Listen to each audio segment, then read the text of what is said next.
Halo semua, salam sejahtera Malaysia. Selamat datang ke channel Fels Lifestyle. Tuan-tuan dan puan yang amat dihormati semua. Hari ini saya akan bercakap tentang status Muhyiddin Yassin dan juga Tun Dr. Mahathir Mohamad. Kita boleh katakan hari ini kerjasama di antara Muhyiddin dan Mahathir sudah mulai terjalin.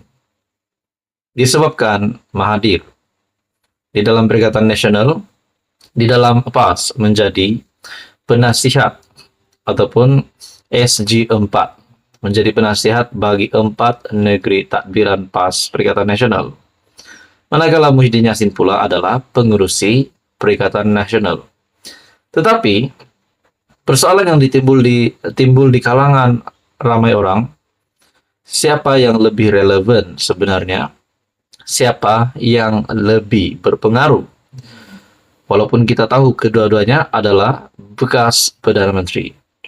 Nah, dalam satu artikel daripada Harapan Daily, bertulis, Mahathir lebih relevan berbanding Mahyadin. Nah, ini adalah kenyataan daripada Puad. Saya juga tidak dapat menafikan, mungkin ada juga di luar sana yang mengatakan Muhyiddin lebih relevan.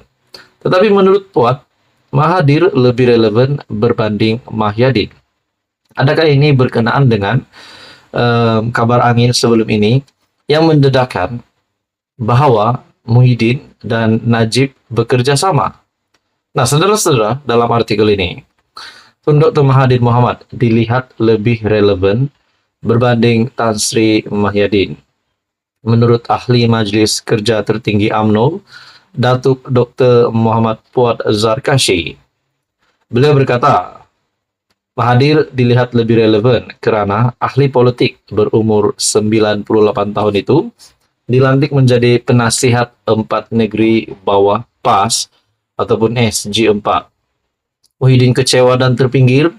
Ramai yakin kenyataan Razali Idris, Ketua Penerangan Bersatu, agar Muhyiddin dan Najib bekerja sama adalah arahan Muhyiddin. Dia rasa terdesak. Dia mahu dirinya dilihat kekal relevan. Apapun, Muhyiddin tidak perlu main wayang. Jangan bermimpi untuk kerja sama dengan Najib. Semua orang tahu dia tidak ikhlas dan jujur. Memang Muhyiddin sudah tidak relevan, tulisnya di Facebook. Untuk rekod, Tun Dr. Mahathir pernah mentadbir negara sebanyak 2 kali, yaitu sebagai Perdana Menteri ke-4 dan ke-7. Beliau menggalas jawatan Perdana Menteri ke-4 dari 1981 hingga 2003, manakala menjadi Perdana Menteri ke-7 dari 2018 hingga 2020. Dalam perjalanan politik Muhyiddin pula, beliau juga pernah memegang jawatan sama dengan Mahathir sebagai Perdana Menteri ke-8 dari 2020 hingga 2021. FMT melaporkan pemimpin UMNO menolak kemungkinan Najib dan Mahyadin akan bekerja sama disebabkan permusuhan panjang antara mereka. Menurut dua pemimpin yang enggan dinamakan itu, orang ramai tidak patut percaya. Cakap-cakap berhubung kemungkinan kedua-duanya bekerja sama semula. Seorang pemimpin menyifatkan ia sekadar cubaan bersatu untuk meningkatkan kelayakannya.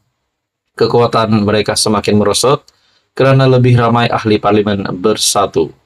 Berikrar menyokong Perdana Menteri Datuk Seri Anwar Ibrahim.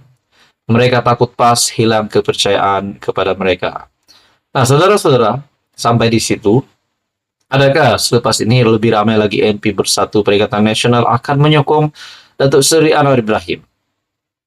Nah, kita beralih semula, di mana tajuk artikel ini menyatakan Mahathir lebih relevan berbanding Muhyiddin. Adakah dapat dikaitkan?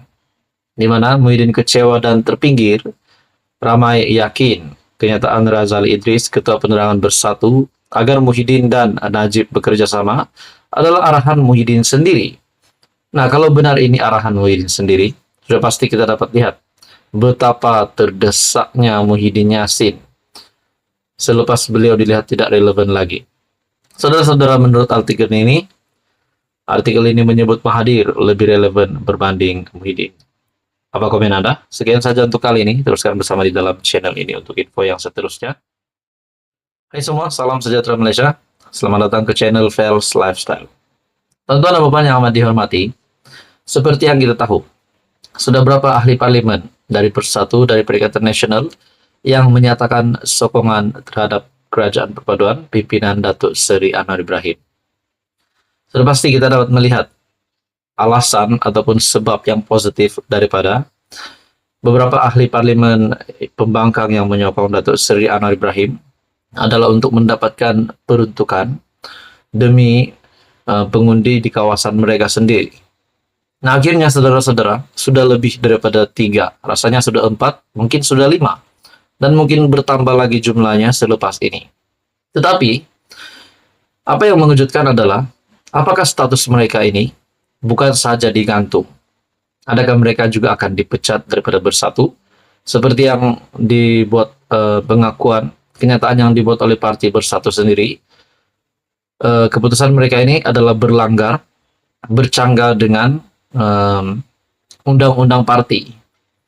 Nah, kita juga tahu ahli parlemen Kuala Kangsar yang digantung, ahli parlemen Perikatan Nasional Labuan juga digantung. Nah, adakah selepas ini lebih ramai lagi yang bakal digantung keahlian? Bakal digantung setelah mereka juga menyokong Datuk Seri Anwar Ibrahim. Nah, hari ini pula terdapat satu lagi kejutan. Mungkinkah ini petanda bahwa senarai ahli parlemen dari pembangkang dari Bersatu Perikatan Nasional, senarai yang menyokong Datuk Seri Anwar Ibrahim ini bukan sahaja menyokong kerajaan pimpinan Datuk Seri Anwar Ibrahim, tetapi juga mungkinkah mereka akan lompat menjadi ahli parlemen kerajaan. Walaupun kita tahu perang undang-undang anti lompat parti itu masih berkuat kuasa. Nah, mungkinkah mereka benar-benar berniat mahu masuk kerajaan? Seperti yang dinyatakan dalam artikel ini. 4 MP Bersatu mohon tukar tempat duduk di Dewan Rakyat. 4 ahli parlimen Bersatu yang menyuarakan sokongan kepada Perdana Menteri Anwar Ibrahim memohon agar tempat duduk mereka di Dewan Rakyat ditukar. Mereka adalah Zahari Kecik dari Jeli, Iskandar Zulkarnain Kuala Kangsar, Suhaili Abdul Rahman Labuan, dan Muhammad Azizi Abu Naim Guamusang. Adakah mereka mahu memohon agar tempat duduk mereka di Dewan Rakyat ditukar kepada blok kerajaan? Adakah dengan ini mereka juga berniat mahu meninggalkan parti, walaupun di dalam media telah menyuarakan bahwa mereka tetap setia bersama dengan parti? Kita tak tahu, dalam politik boleh berlaku apa sahaja. Yang di Pertua Dewan Rakyat Johari Abdul berkata, dia telah menerima surat daripada mereka berkenaan perkara itu. Bercakap dalam sidang media di Parlimen, Johari berkata, dia akan melihat aturan dalam Dewan Rakyat sebelum membuat keputusan. Saya akan hubungi mereka ketika di Pavali akan ada pertemuan tak rasmi. Tengok macam mana, saya baru terima surat, katanya. Seperti ahli parlimen Muar, Syed Saddiq, Syed Abdul Rahman. Dia tak mahu duduk di sebelah kerajaan dan minta tempat duduk yang lebih selesa. Macam keluarga, dulu mereka tidur di bilik tidur. Sekarang mereka nak pindah ke ruang tamu seluruh Johari. Saudara-saudara, tuan-tuan dan puan, dalam artikel lain juga menyatakan, satu ahli parlimen dari Perikatan Nasional, di mana dalam satu ulasan dari Syabudin berkata, ahli parlimen PN yang memalukan, terang-terang minta RM 30 juta syarat sokong Anwar. Adakah dengan ini bukan kerajaan seperti yang kita dengar cerita sebelum ini? Kononnya ada pihak daripada kerajaan bahkan melibatkan pegawai SPRM mengugut ahli parlimen pembangkang untuk menyokong kerajaan. Tapi di sini lain pula ceritanya. Ahli parlimen blok pembangkang menyatakan secara terbuka kesediaan untuk menyokong kerajaan madani pimpinan Anwar. Bagaimanapun, sokongan itu hadir dengan syarat. Hadir dengan syarat jika Putrajaya boleh memperuntukkan dana yang mencukupi untuk kawasannya. Syed Abu Husin Hafiz, Syed Abdul Fasal, Perikatan Nasional Bukit Gantang, memaklumkan kepada Dewan Rakyat bahwa beliau berharap untuk mendapatkan kira-kira RM 30 juta bagi kawasan parlimennya di Perak.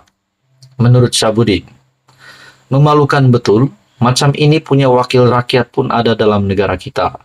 Tiada standard, tiada kelas, dan langsung tiada perjuangan dalam dirinya. Bercakap pula minta RM 30 juta itu dalam parlimen yang mulia. Betul-betul hampe menurut Syahbudin. Bukankah di sini ahli parlimen dari Bukit Gantang ini yang coba mengugut? Apa komen Anda, tonton dan puan? Sekian saja untuk kali ini. Teruskan bersama di dalam channel ini. Untuk info yang seterusnya, mohon bantu channel ini dengan menekan butang like, share, dan juga subscribe.